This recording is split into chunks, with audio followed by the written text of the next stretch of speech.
Good morning, everyone. Hello and welcome Morning. to episode 9 of Women Who Rise podcast. We're your hosts, Nicole Williams and Taylor Lamascolo. And today's episode is actually so pivotal and such a momentous time for both Taylor and I as we welcome the expansion and evolution of Women Who Rise with our first ever guest. Oh. Yay! Yay. This is really Thanks, guys. exciting. Yeah, this is really exciting for the podcast, and I'm so excited. I want to welcome Katie Sawicki, the founder of Katie Elizabeth Salon, a female-owned and operated hair salon in St. Catharines, Ontario. Katie, you have been such an inspiration to so many women, even outside of the hair community. You have a booming social media of over 8,000 followers. You have one of Niagara's top hair salons that people fly from different parts of the world to educate your staff and community. You have an incredible team of women and stylists. You're an educator, a speaker, a powerful leader, and on top of everything, a mother. Please tell our audience a little bit about yourself and how you got to where you are today. Well, thank you, first of all, so much. I really appreciate that. That was a really solid introduction. I don't really know how to top that. I'm Katie. I'm 34 years old. I have been in the hair industry for probably about 12 or 13 years. And it has been a very rapid, overlapping, amazing, quite expansional experience for myself for the last 12 years of growth. And I don't really have much of an explanation other than that. It's been cliff jumping and rock climbing for 12 years, but or more. And here we are. Amazing. So, with that being said, you have obviously navigated some interesting and challenging ups and downs, I'm sure. And what I would like to know is, as an industry leader, what practices, practitioners, or who do you lean on for support to keep yourself regulated and growing as you run your business? So it's been a layer of people. Currently who I'm working with now is my somatic therapist, Laura. She is amazing at helping grounding me and bringing me back to the person that I am. But truly, it really comes from the team that I have. Serendipitously, I think that we've all met at a time where our energies aligned. And I really look back to them for guidance and really truly have to honor them for who I am as the person I am today. Amazing. So, I love that. I so much loved learning about who you are as a person and how you've got to where you are today. Mhm. In the research that we were looking towards when you were coming on, it's my understanding you've had a major restructure in your business. Can you tell us about this and what was the reason behind your decision in restructuring? So just tell the audience what it was firstly and then how it came about. Sure. So originally, I had opened and expanded this salon. We had a commission-based model. That was kind of the traditional role or what I had locally that I was kind of replicating. So commission-based is basically bringing your clients in, and each staff member would get about 40% of commission for whatever services that they were doing. As I started to grow as a person, I realized that it wasn't exactly working anymore. Um, the traditional work model pre-COVID versus post-COVID, at least that's the way that I see it for myself, doesn't necessarily work anymore. So I can be a mentor and a leader, but I'm not a controller. I'm not somebody that is constantly, when you're in a commission-based model, there's numbers to be met. Um, and you have to almost have that disciplinary action or managerial traits to be able to run a team. It's not natural to do that structure anymore. I feel like the workforce is truly changing, whether it's a home base, whether it is personal life based, whether you're a morning person, an evening person, you have a personal routine. Work life balance is coming into play so much more that you have to be realistic um, for your staff, for the longevity and for all the work that we put in. So when I originally opened this model, I had just re-exited COVID and I had my son. He was about 4 months old. And I said, I identify with a business owner. Let's regrow this business. So that's when I took over the space and I was identifying with Katie 2019 pre-COVID non-mother. So I was like commission based, rule based, structure based, all of those things. As I grew as a person and started leaning into motherhood, leaning into who I am and realizing that who I am isn't just a business owner, isn't just the workhorse that I had identified as for so long. Here's my dog. I I had to really like look within myself and figure out where I was going to take this business. Did I lose my son's first steps for a $500,000 business investment to end it all? Or was I going to divide and conquer and really align with who I am? So um, I made the hard decision to take the jump into what I think is the future of the hair industry or the workforce industry in itself. And I brought the team all together and I said, we either do it together or we don't. We close the doors in a month. Hmm. And every single person was ready to jump. Amazing.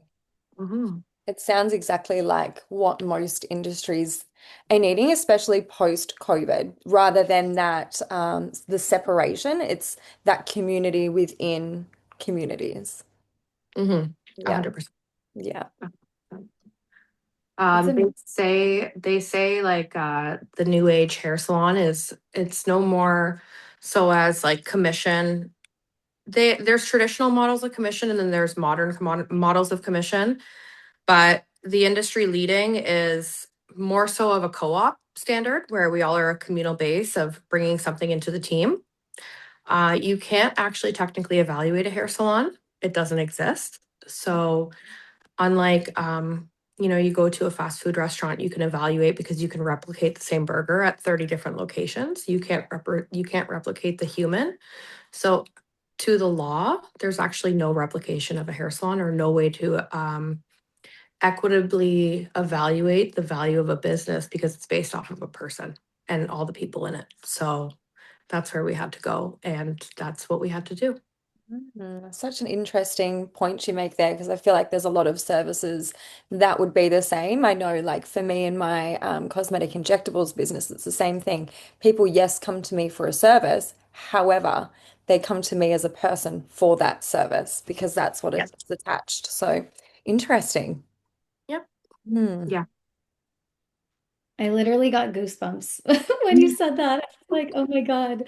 That's really, really powerful. And I think it's important for you to talk about this. Like, I really felt the need to ask that question so that you could show other people within your industry where the industry is going and the decision you made as a leader to continue the success and longevity of your business.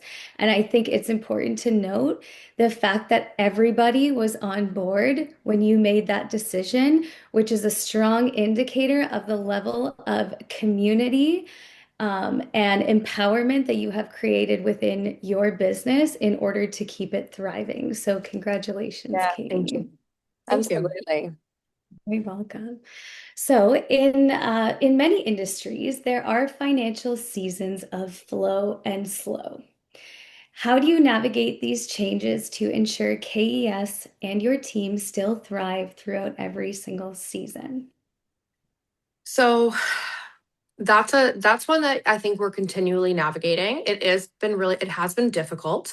We've embraced many challenges over the last year, whether it be personal life of multiple individuals involved in the salon, maternity leaves. We've had a couple like flood situations.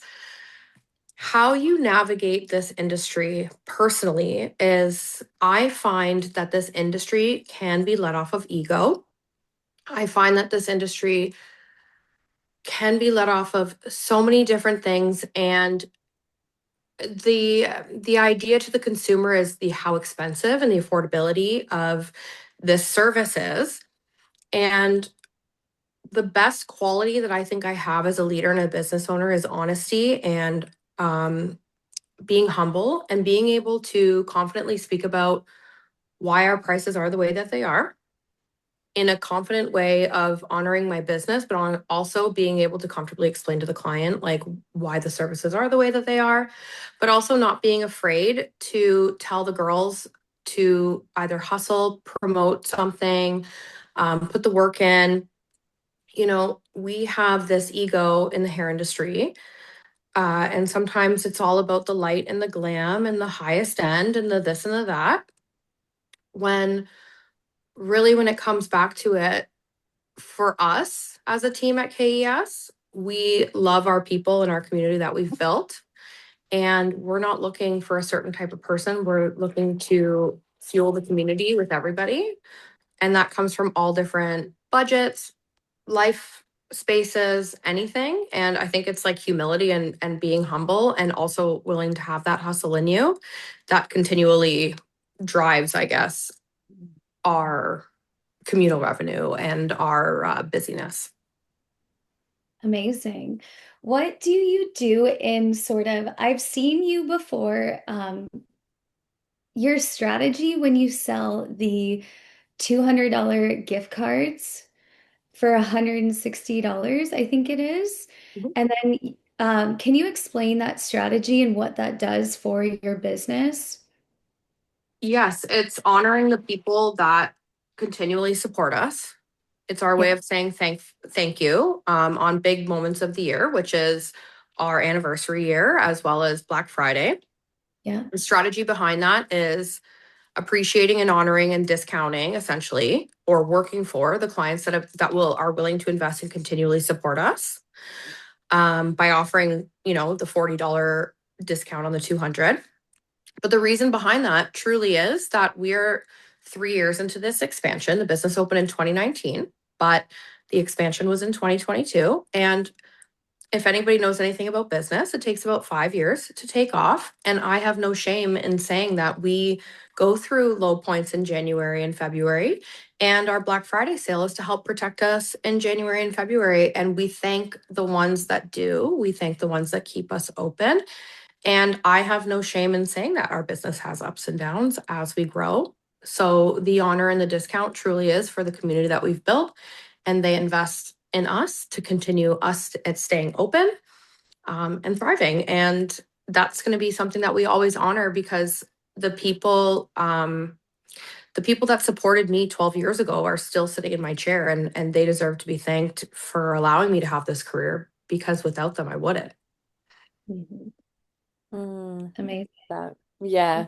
And I know sometimes the seasons are not always predictable, right? So I feel like, yes, there's the expectation of sometimes January, February might be more quiet, but I know in my industry that it's almost like you can't pick it sometimes. If December's busier, then January, February would be quieter, but then sometimes if December's slower, people might, especially like post-COVID Yep, people were being more cautious. January and February were pumping. So it's almost like this fluid exchange where you've yep, just got to be prepared for anything. And particularly, I love hearing about the model that you have because I feel like not only does the new model or the newish model that you now support your staff, but it also keeps everyone in flow. So it's yep, like, we're all still there, we're all still working, we're all still giving back rather than in this like fear mindset of like, oh my gosh, what are we going to do? And then that perpetuates instead. So yep. I love that. You've done so well. So while we're leaning into challenges, what has been the biggest challenge that you've had to navigate recently? And what vital lessons did you learn from it? Well, most recently it was changing my model from commission to rental. And the promise that I had, I deeply invest in the staff that I have.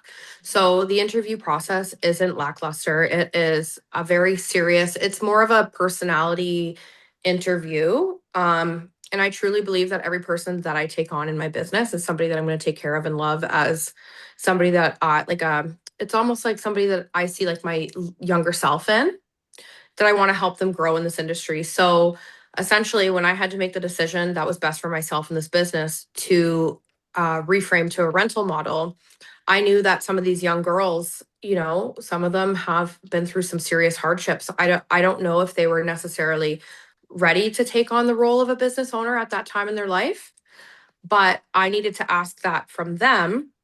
But what I needed to reciprocate was the protection and the education on how to do it properly to protect them for their stability in the future. So essentially, one of my biggest changes, answering that question, was I promise that this change will be financially and beneficial for all of us. Please just trust me and I'll teach you how to do it.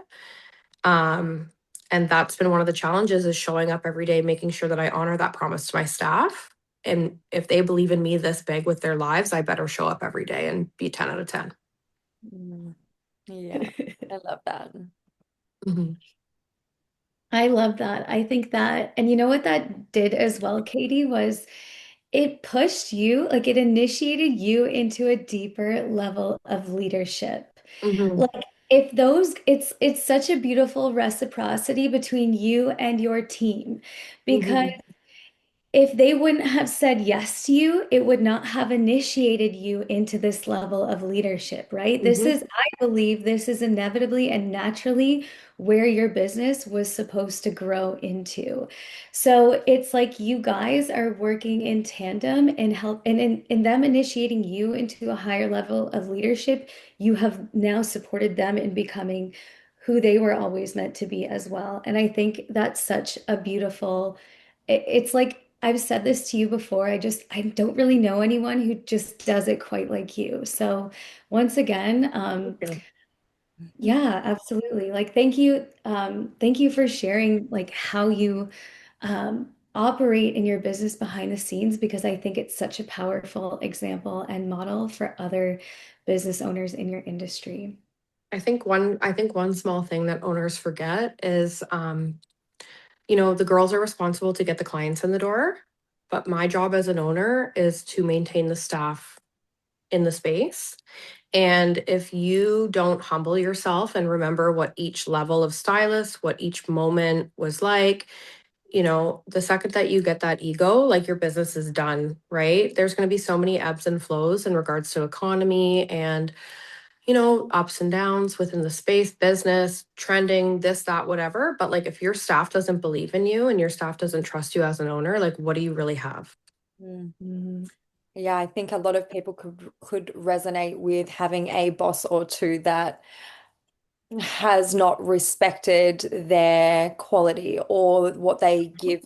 And then as a result, often people, that's why people leave places and they go to a different job or all those Yeah. kinds of things. So yeah, well done. Well Thank done. you. Thank you. Absolutely. So, anyone who's been in business knows it isn't all expansion and wins, as we have been discussing. Sometimes it's initiation. So, was there a particular moment where walking away felt easier than staying? And what did it actually take for you to find your way back to yourself and your power?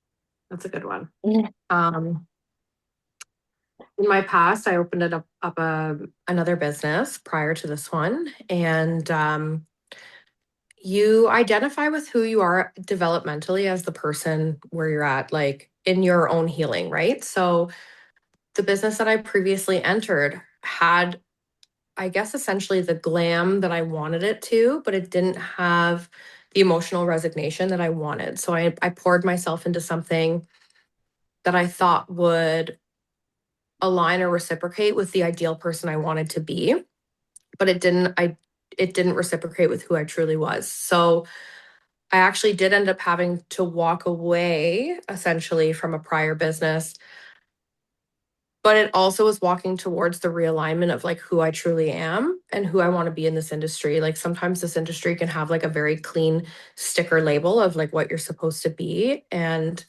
I don't come from that background. I've actually never even come from like an arts or a hair background. I was like a more of like a sporty whatever when I was younger. And I never really felt like I fit in. So essentially walking away from something that I thought was the perfect sticker mold of the business that I originally opened kind of prompted the business that I opened today. And I was just essentially tired of walking on eggshells. So when I opened this business, it truly was like, here I am, here is me in the hair industry, here is us, and like it or don't, really. Mm. I love that. You claimed your space, right? In the Mhm. industry, and you're like, put your stake in the ground, and you're Yeah. like, is Like this this is me. us. And yeah, this is my tribe, and we're gonna take over. Yeah. Come hang out or don't. Like that's Or okay. don't, yeah. Yeah. Also like Yeah. the ultimate embodiment, right? It's like where you're so grounded in who you are that nothing or no one seems to be able to like shake that. You're like, you do you, boo, or you come with me. Like I'm Mhm. happy for you either way, which is so, I think is It so comes with important in this lessons. day and It age. comes with lessons. Yeah, Yeah. oh, yeah. That doesn't come naturally. That comes from lessons. Yeah. Yeah. So, on top of being a successful entrepreneur and business owner, you're also a relatively new mum to Hmm. your little boy. Hmm. Tell us a bit about your journey into motherhood and how you continue to balance the responsibilities being a single mama and having a family and like managing yourself plus your business. We'd love to hear about it. Well, there's no, I don't, but I do. Um, I identify as like two different people. Like I was this person that was built off of ideologies many years ago, and I fell into a depth of like learning my inner self through many different like Reiki, Zen mind therapy workers. I had somebody in my a teacher of mine at school that forced me to do a vision board, and I thought it was dumb, and it wasn't. And I am just constantly developing into like the personal woman that I want to be, but it comes with loss and it comes with change. So the the mindset that I was taught when I was younger developed me into the workhorse that I was prior to like, and I use COVID as like a very pivotal time in my life, but prior to COVID, I was this like workhorse of this like systematic ideology of exactly what you're supposed to be, cookie cutter, this, that. But when you become a mother, and especially face some of the challenges that I have or my son and I have, you change as a person, and then you learn how to grow and align with like what that future means, but also operate in a way that creates like your best self, I guess. And sometimes that's not always the Western ideology. I don't really know how to explain that, but truly I have like several check marks that I've been looking at either getting rid of or growing that you just have to walk towards, and hopefully you can align your business and personal self with those check marks, I guess. And some people follow and some people don't. So, is there a particular daily practice that you put into place that I just heard you say you've leaned into practices such as Reiki and other somatic practices as well. Is there something that you do on a daily that helps you stay in alignment with Katie and KES vision and motherhood? There's many that I've grown over the years. A lot of it is like manifestation or speaking things into existence, but in the appropriate way. Um, not asking for things, but saying like simplifying things, like saying I'm a good person. I'm here to like bring good to other people. And it's like it's a humility or a humbleness, but it's also like I when you become a mother, you see your inner child in your own child.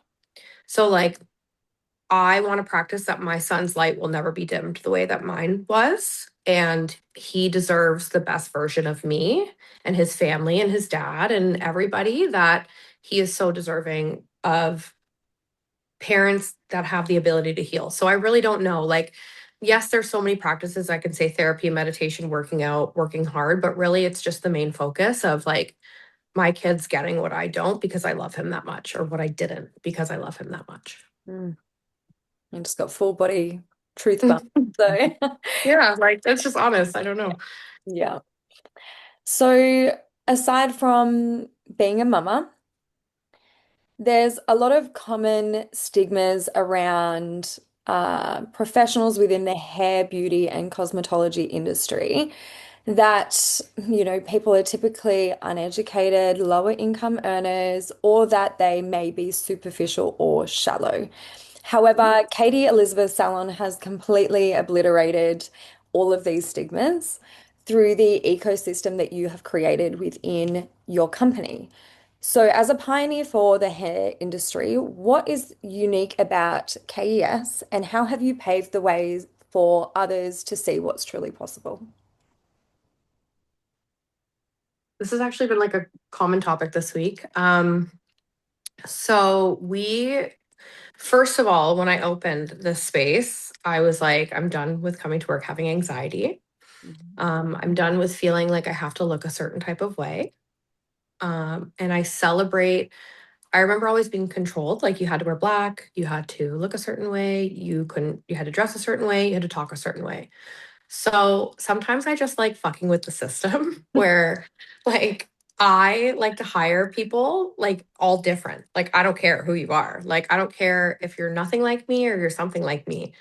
But I think everybody, I had a like I think back to other things I've had in my life where everybody was cookie cutter, we all were the same, but Mm, none of us felt whole. So one of the things that I do here is I just hire really good personalities that I connect with, and I don't give a shit what your style is. Go celebrate it. And that's something that I say in the interview process is like, please be yourself. Please be your authentic style. Obviously, because in hair, everybody has their personal style. But one of my interview things that the girls know very well is the first thing that I say in an interview is, we have a zero tolerance bullying policy in here. I don't care if you're the best hairdresser in the world. If you do not treat the team with respect, if you don't treat the team as like, helping each other. There's no ego. I don't care if you're the best hairstylist or a junior hairstylist. There is no hierarchy here. If you act that way, you're out. And people have been out. So that's the one thing is like we are a positive team that supports each other. And I hold that in every single girl. Like Taylor, this coming in the salon, like everybody supports each other and it's not phony. We all come from different places in the world and in our world, and there's no judgment towards that. Um, and there's no right way, there's no cool way, there's no nothing. And I think that's where the Cool Girl Hair Club comes from, is its inclusivity. But then I also allow the staff to hire the team. I don't hire them myself. I do the initial interview and I get the vibe check. And usually I know within the first 5 minutes if they're going to be a part of the team. But then the second interview is actually the team will tell me. So I've actually had the team fire multiple people mm. because my job is to keep the team happy. My job is to keep the team flowing. And you could be the best blonder or the best hairstylist in the world, but like I'll crumple this team if they can't get along. They don't want to be in this environment. So I'm the keeper of the environment. And they bring the people on into the space. Like we all own the shop. I love that. And, there's been a recent, not recent, relatively recent research that shows that the highest known frequency that people used to think it was unconditional love, whereas in fact, studies have now shown that the highest energetic frequency is actually authenticity. So I love that Mhm. that's what you are encouraging and creating within your space, that truest expression where people can be their most authentic self, whether it's Yeah. people, clients coming in and they feel they can fully express as their unique self or the staff. Yeah, it just generates this overall worldly Well, I think authentic. it's common knowledge. Like, have you ever, I think it comes from like a something with me, like walking into a space like where you feel uncomfortable, like why do you want to come back? Like when you walk in, you don't feel welcome anywhere, at a party, at a store, at anything. But then also like who's teaching you how to be unwelcoming and why? Yeah. And why do you feel good about doing that? So I try to rewire my staff to be like, who cares? Like what, like they all feel that way, like why, welcome, who cares how old you are, what like demographic you're in, like what tax bracket you're in, like who gives a shit, Mm. like seriously, who gives a shit, and you meet so many more people and you become a community when you're not just identifying off of like a surface level thing. And then the girls like grow as humans themselves and they get to be themselves. And like, why would I tell somebody how to be something that they're not? Like, then they're just gonna go find somewhere else to fit in. Mm.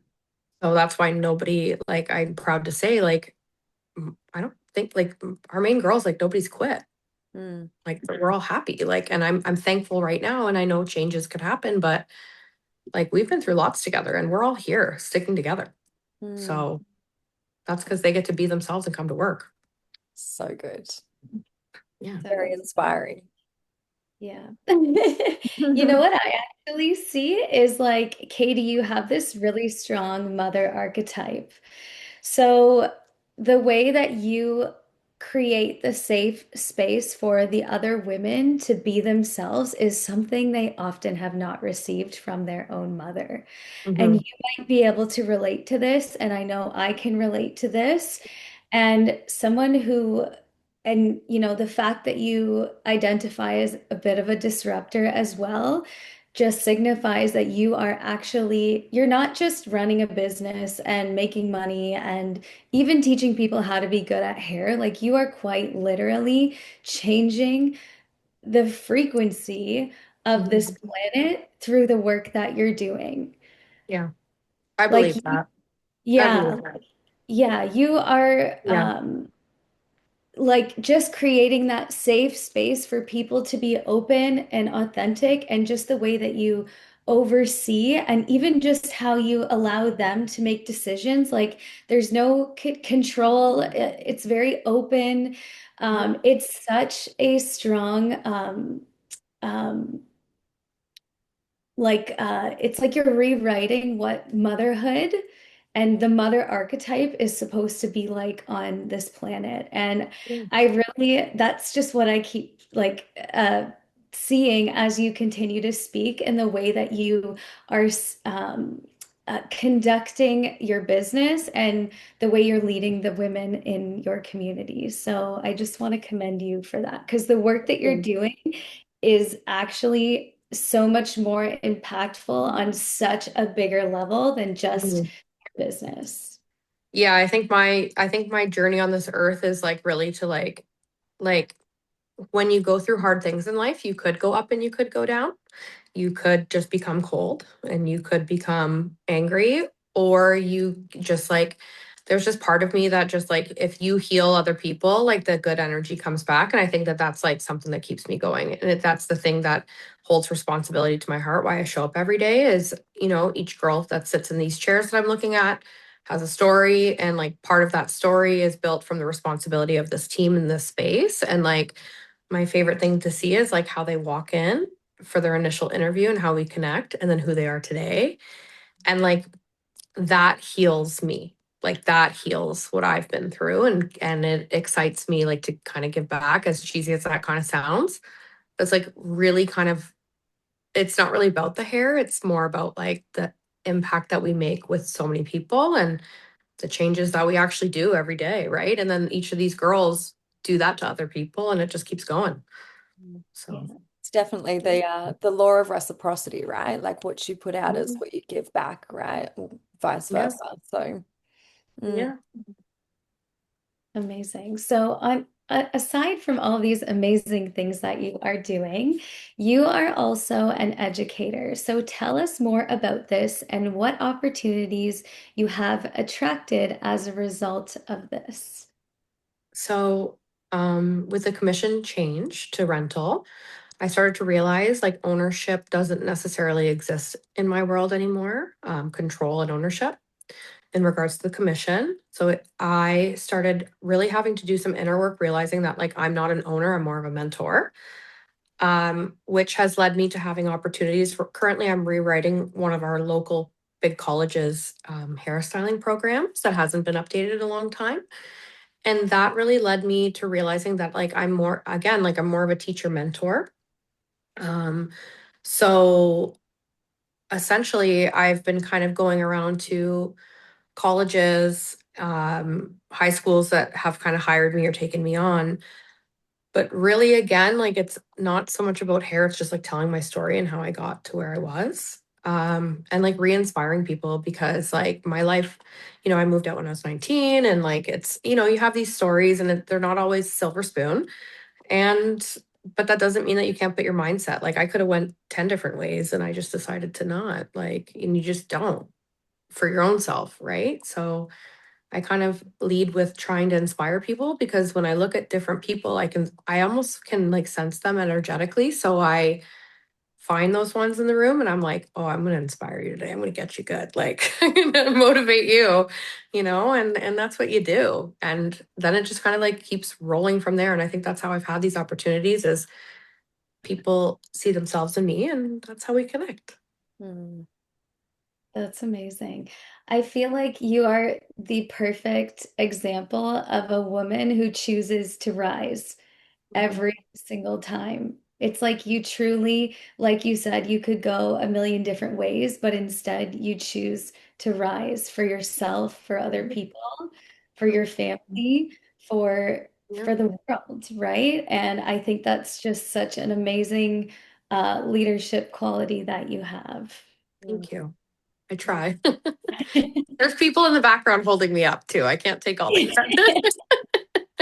Yeah, I can understand the support system and how important that is. But I honestly think too, like you to give yourself more credit because it is. It's like it's a choice every single day to get up and to Mhm. do things the way that you do it because it's unfortunately not so common. And it is something so potent that people are going to learn from you. So I think like, yes, it's amazing we have these supports, but yeah, give yourself so much more credit because it Thank is you. super powerful and yeah, and people often talk about like the one percenters in the world, and I don't see the one percenters as the people with all the wealth and whatever. I see the one percenters as the people who actually choose to be kind, who choose to give back, who choose like to get up every day and just be the best version of themselves because that's actually not as common as what people think it is. So, No, and it's not easy either, no, but no, it's not easy. It's absolutely, the easy road would not be that one, that is for sure. So, one thing that Mhm. I loved like learning about you was not only are you dedicated and passionate about yourself and your industry, but you also have really deep commitments and connections within the community. So, could you explain to the listener what community means to you and why you choose to give back? I again wasn't my life wasn't silver spoon. And each part of the community helped heal me in a different way and teach me something at each level in my life, whether it was my coaches at soccer, my grade 5 teacher, grade 7 teacher, or, little things that I did, small people in my life that helped me, like, I don't know if the word's like alley oop into like the next phase, people that took small moments to help me grow. That when I'm lucky enough to have had these things to move forward and be the person that I am today from these like small moments that they might not even remember were so important, but they were important to me as a kid or important to me as a teenager or whatever, that like there's so many people that need that. So like, people want to be like famous and rich and they put that on a huge platform and it spreads across the world. But like I see like to me in a not a negative way, but like for me that's never going to happen. So you create the most wealth within your smaller community and then that just builds like stop trying to worry about what the hell's happening, like plane rides away, like let's just focus on like our bubble right here and grow our bubble. So like why wouldn't I want to change a child's life because like I so desperately needed help when I was a kid, or why wouldn't I want to be that good mentor? Like I again, like I see myself that ached when I was a kid to have to need that. So like who am I to not give that opportunity to somebody else? And like again, it just keeps ripple affecting. Like I'm there's this one saying that just sticks in my brain. It's like don't dim kids' lights. Like don't. And so I protect my kid like that. I protect my kids here, like they're all my kids, and just keep doing that. So get involved in the community because really like we're all trying to be famous on social media, but like what is that? It's like a black hole. Like what's happening right here is reality. And that's why my business is strong and my community is strong because it's real right here. but you got to like put the legwork in. So, yeah. And what specific work do you do within the community? So I know, yeah, do you have your, Lots, yeah, lots. yeah, well, would you like to share some of those with us? Sure. Yeah. I don't say no to anything. Um, so we have Grantham Optimist Club, which is like involving, it's multiple charities, wise guys. Like these are all things that give back to like big brothers, big sisters. It's basically essentially helping communities, young children, families, all these things. I work very closely with Jillian's Place. That is a women's shelter for domestic violence that helps them reintegrate into society or get the help that they need immediately. Um, we've done everything. We do we're actually working on one called Pints and Ponytails. That's to teach dads how to do their daughter's hair.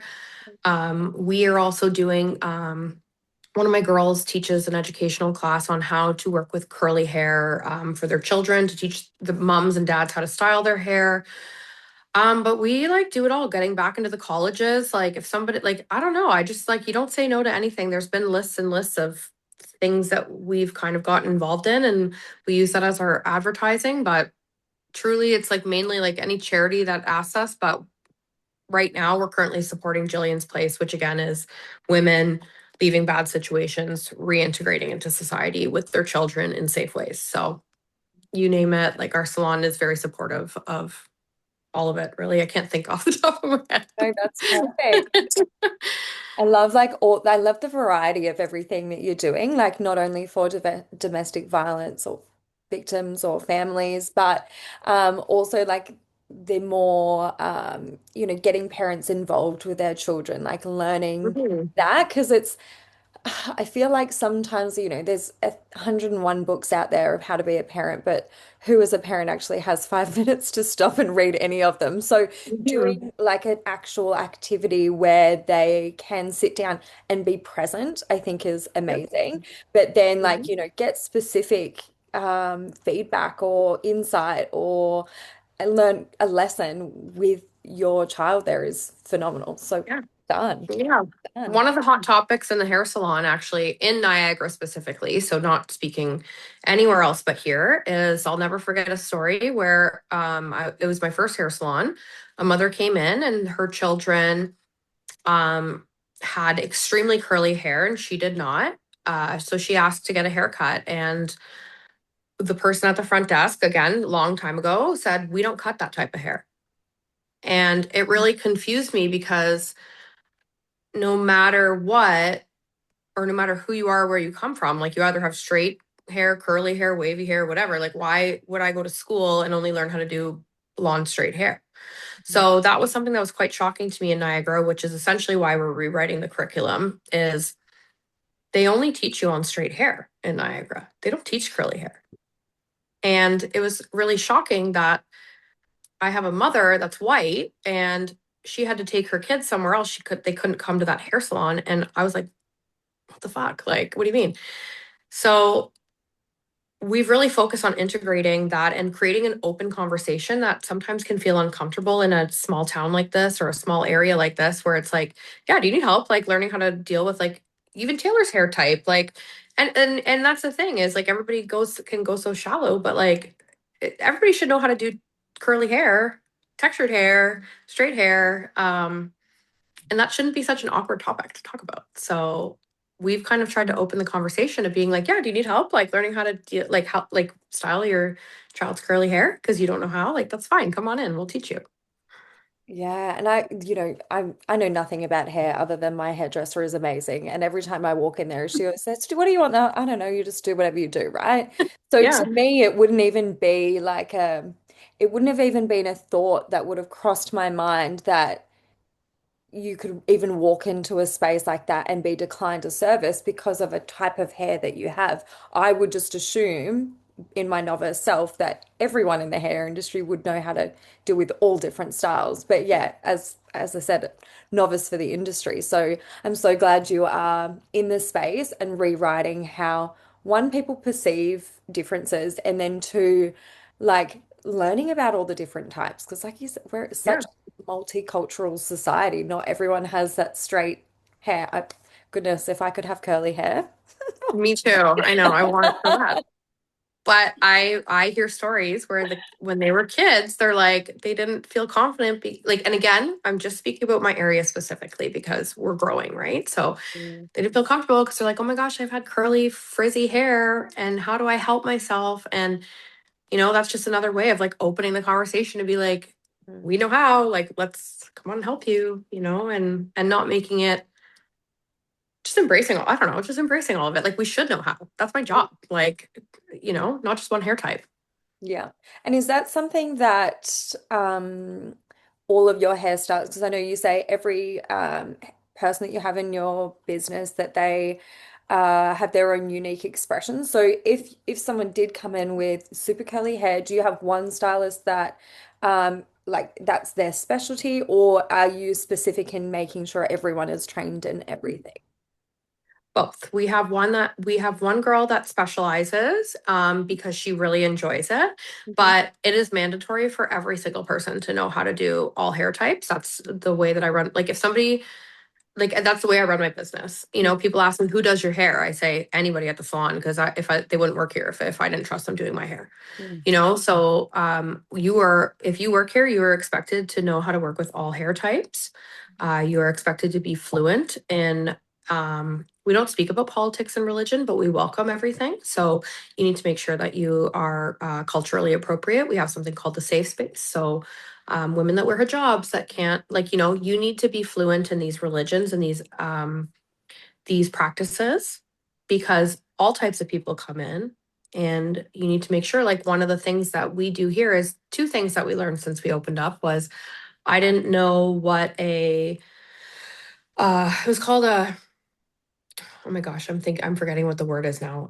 Like a hot press or something where you're using like a heated comb to straighten out these curls. I'm gonna have to look the name up of what it's called. And we were like, we don't know how to do that, And then I was like to everybody, I was like, okay, that we need to buy the tools. We need to make sure that we know how to do this.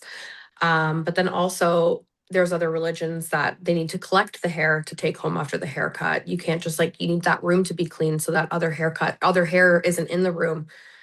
You need to be fluent with these religions and these practices because we're welcoming so many people into this space. And if we don't know everything, we need to be comfortable to ask and be educated as well.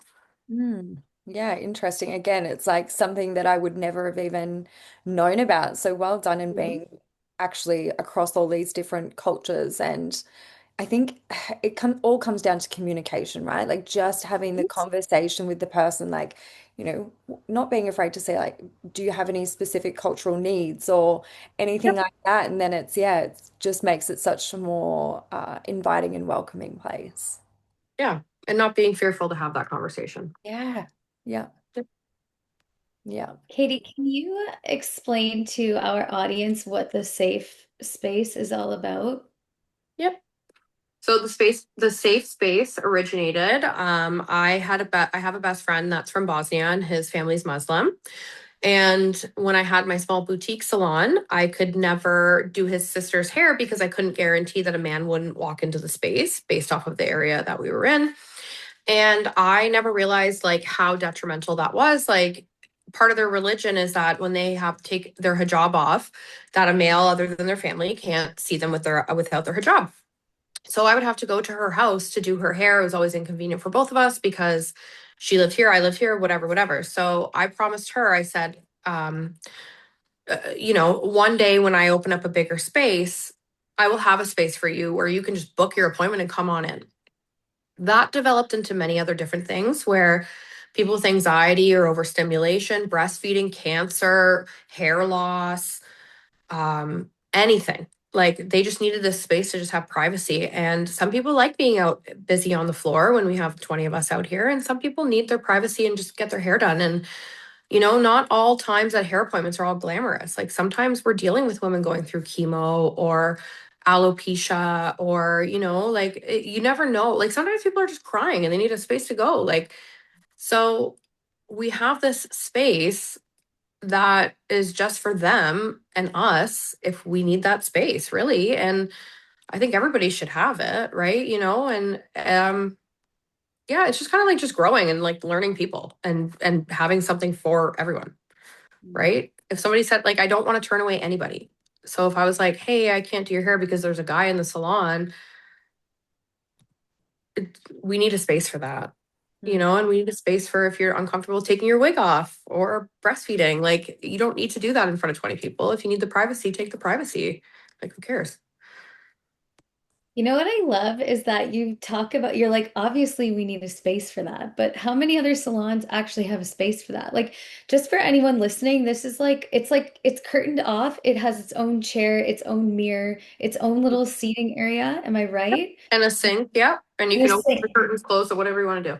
You make it. Exactly. So a completely closed off, full on section of the salon that is a safe space for anyone who needs that type of concealment or privacy. Like that, I don't think that exists in a lot of salons, but am Yeah. I right?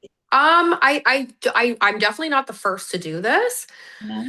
I know I'm one of the earlier ones, but it wasn't my idea. I was told long time ago by a client that I needed it. Yeah. That's where I got the idea from. And it was just like through like learning and listening and just making sure that, like, yeah, I wasn't just building space just for me. I was building it for, like, my goal is not just to be one brand that targets one type of woman. Yeah. I centralized myself at a previous business that I had. It was pink and that was it. And that was the direction and that was it. Here, you maximize your client exposure when you bring in all different types of personalities and you offer spaces for every single person. I said, well, how do I grow the biggest business? You welcome the most amount of people and the most amount of customers, right? So, yeah, but it wasn't my idea. It was just something that was given to me and I made it happen here. Beautiful. Such amazing leadership. I love when you just keep talking. Like everything that keeps coming out, I'm like, fucking, I want to have a party. It's so great. I'm It's like, not, love yes. that. All right, so you're so incredible at, we've, talked about this, incredible at building community, not only externally, but internally. And we have touched on some of this, but leaving it open to anything that has been unsaid up until this point, what is the importance of building an inclusive community within your business? And how do you think, and I'm talking about the girls, like your team, and how do you think this has contributed to the overall success of KES? Oh, um, all right, I'll give one example. But I see it overlapping. You Yeah. bring somebody in, your world is created based off of thought patterns of what you were taught in your existence from birth until now. So the people that I hire in my community are people that I see potential in and healing in. So every single person starts off in my interview space, one of them specifically, where her ideology was that she was only allowed to be this big. And her culture and her ideas and her upbringing was only this limited. And she was only this welcome to be this big. This woman has taken off because you just told her that she could. And you broke down these little barriers that were like taught in her head, like, you can't do this, you can't be this. And she's a thriving boss business owner that has probably added the most services. Like, she's probably added over 50 services to our system, integrated things that break barriers in Niagara of culturally, service wise, whatever. And she just keeps going. Now she's got her own hair extension lines. She just is blooming and blooming and blooming and blooming and blooming. And that's what I love is, like, you just tell somebody that they can and you question their thoughts and you go, why can't you? And then they make these little tiny baby steps and you give them a little bit of advice of like what you've learned in your life. And then they just explode. And like, this young girl is only on like 25 and she has the rest of her life to like project and grow. And that's just because of like one little thing that I said for her that I learned. And I'm 34. And I'm like, oh my God, I wish somebody would have said that to me when I was 25, And it's like, you keep doing that. And I could probably protect all of these girls from all of these hardships, but then they just get to blossom at the same time too. So yeah, I don't know. There's so many different loopholes and little things to this business that are so far beyond highlights and haircuts that my job has nothing to do with that. It really doesn't. It's just a bonus We that can do you're that for fun. great. Like, that's the fun part. That's the fun part. I love But that. yeah. And that Yeah. perfectly leans into like female empowerment is at the basis essentially of what we all do. So Mhm. why do you feel it's so important in today's day and age? Why do I feel like female empowerment? Oh God, I don't know. The world's a hard freaking place, and somebody's got to tell you it's gonna be okay. I don't know. Like, I don't know. The world can be so small and empty if you want it to be, but it could also be very fulfilling. Mm, Like, you just have to do that. And it's not always like, it doesn't mean that I feel this way every single day, but like, you are what you do and you make your community, and that's it. Like, you give what you receive. So you mm, do or you don't. mm. Amazing. Yeah. I love So, that. Katie, it's obvious you are an amazing leader and overall woman. Tell us, where do you see yourself in 5 years? Okay. So when I read the email about this, one of these questions, um, I happily have no idea. I happily have no idea. I am in such a healing phase in my life. I've always been in control of trying to push towards my future to try to be this big boss business owner and everything. And I am in a complete healing phase right now in my life where I am accepting and being proud of motherhood and femininity. Whereas before, I really lived in my masculine and I only valued myself as a business owner. So even taking a step back, and not even step back, but rental model was a huge step back for me as a business owner. And I have no idea where I'm going to be in 5 years, other than I only wish health and happiness on me and my son, my family, and my coworkers. But I have no friggin' idea. And I kind of love that because I think I'm in the next progression of my life. And I'm open to it because I think my old brain lived in Western societal ideology, and something broke in me that is going to develop into something different, but I'm not there yet. So I don't know. Mm. I love the full like feminine surrender of like Mhm. just trusting in your path and knowing that you will Mhm. land exactly where you need to be. That's actually even more empowering than having a structured plan. So Yeah, well done. like KES ain't going nowhere, but like, I don't know. We'll see. I love that. I love that. Yeah. So, how can our listeners continue to follow and support Katie Elizabeth Salon and yourself in the future? I mean, obviously, through our social network, I'm actually like kind of going onto this thing where I feel like I'm going a little bit more private these days on socials, but truly, it's just through communication, a little bit, maybe a little bit more direct. They can reach out to us on obviously our socials, coming into the salon and meeting us. We are interacting in the community. We're doing our pints and ponytails coming up in April, which is like that community dad hair styling event. But I don't know. I don't know how they can support us. They can just support us if they want to and find a way to do it. But I don't know. We're in this very huge development. You're meeting us at a very big developmental breakthrough right now. So Mm, if they find us, they will, and that's really it. I love that. I love that. Mhm. So, finally, for the women listening who know they are here for more, what is one truth or piece of advice you can leave them with as they are rising into their next level? Please just trust your inner soul and trust your inner thoughts, because no matter how hard you avoid them, they'll come through eventually. And your intuition is so powerful, and it's there to guide you. So listen, listen to that little bug in your head that tells you what you need to do, and that's it. And just keep going. I don't know. I don't know. That's a hard one. Oh, I love that so much. I feel like intuition, sometimes we're so disconnected from ourselves that really it's that coming back into yourself and trusting that you know exactly what you need to do. You know exactly the next step, or you just trust that you're in so much alignment that you'll get to where you are needing to be. Yeah. Yeah. Yeah. Katie, you are truly inspirational, and it has been an absolute honor to have you as our first guest on Women Who Rise. So, thank you so much for being here, and we both Taylor and I so look forward to witnessing the further evolution of KES and of you. Oh, So well, thank you guys so much. I really appreciate having me.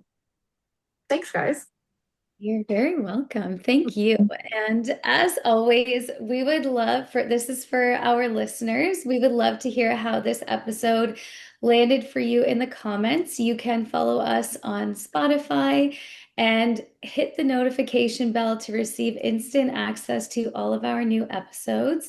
Don't forget to connect with us on social media. Our links are in the show notes below, and we cannot wait to see you on our next episode of Women Who Rise. Mhm. Yay. Thanks, guys. thank Thank you. you.